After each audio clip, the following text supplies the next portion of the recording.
সরকারের টাকার দরকার হলে যারা ঋণ করছে তাদের টাকাগুলো রিটার্ন নিলেই তো হয়ে যায় কভারই। জনগণের পাশার উপর সব চালাই দেয়। তারা 5 টাকার ভাড়া 10 টাকা নিচ্ছে। আমাদের খুবই সমস্যা, আমাদের তো বাজেটের উপরে চলতে হয়।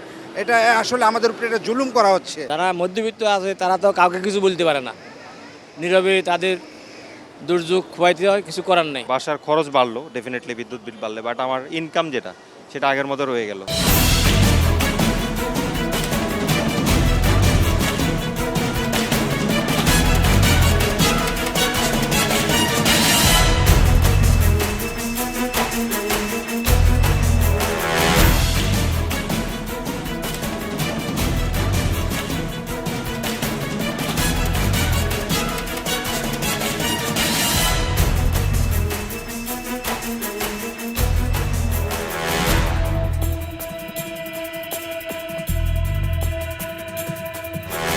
দর্শক শুভেচ্ছা, একুশে টেলিভিশনের নিয়মিত আয়োজন জনতার কথা অনুষ্ঠানে আপনাদের স্বাগত জানাচ্ছি। আমি আসিফ সুমিত। আপনারা জানেন সমসাময়িক ইস্যুতে সাধারণ মানুষের মতামত তুলে ধরতে আমাদের এই আয়োজন। আমাদের প্রত্যাশা দেশের শক্তিশালী গণতন্ত্র, আমরা চাই সরকারকে সহায়তা করতে। দর্শক, ঈদের ছুটিতে মানুষ যখন বাড়িতে, তখন হঠাৎ করেই জানা যায় যে বিদ্যুতের দাম বেড়েছে। সরকার এই বিদ্যুতের দাম বাড়ানো প্রভাব সাধারণ মানুষ কিভাবে দেখছেন, কেমন প্রভাব পড়বে মানুষের জনজীবনে, জানবো তাদের কাছ থেকেই। হঠাৎ করে যে বিদ্যুতের দাম বাড়াতে আমাদের সব কিছুতেই সমস্যা, কারণ এখানে দ্রব্যমূল্যের দাম বাড়বে, যাতায়াত খরচ বাড়বে, সব কিছুতেই সমস্যা। যারা মধ্যবিত্ত আছে তারা তো কাউকে কিছু বলতে পারে না, নীরবে তাদের দুর্যোগ খোয়াইতে হয়, কিছু করার নেই।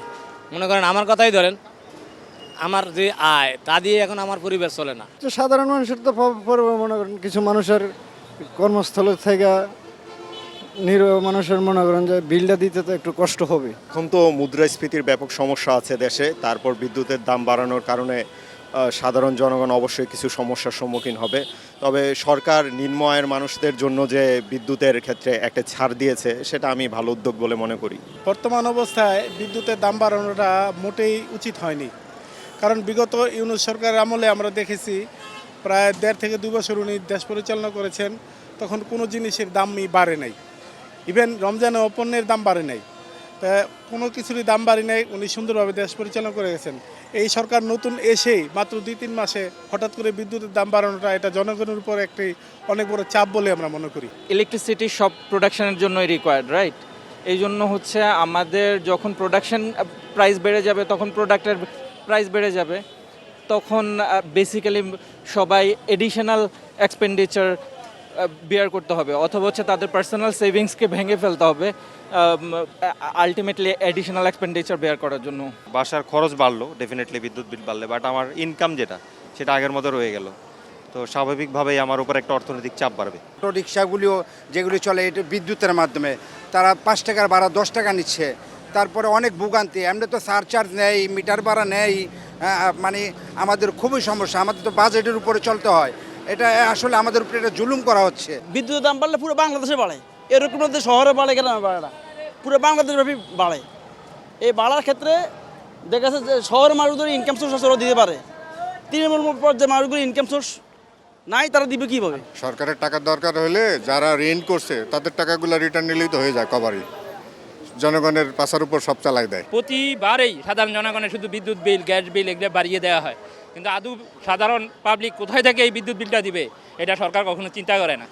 তো আমাদের সরকারের উচিত বেশি করে বিদ্যুৎ প্ল্যান্ট তৈরি করা, এই বিষয়ে তারা পদক্ষেপ নেয়া। শুধু বিদ্যুৎ বিল বাড়িয়েই সকল সমস্যার সমাধান করা যায় না। ছোট ছোট যারা ফ্যামিলিগুলো আছে ওদের উপরে প্রভাবটা পড়বে, যাদের আর্থিক সমস্যা আছে, যাদের ফিক্সড ইনকাম আছে তাদের উপরে প্রভাবটা পড়বে, কারেন্টের বিল দিতে সমস্যা হবে।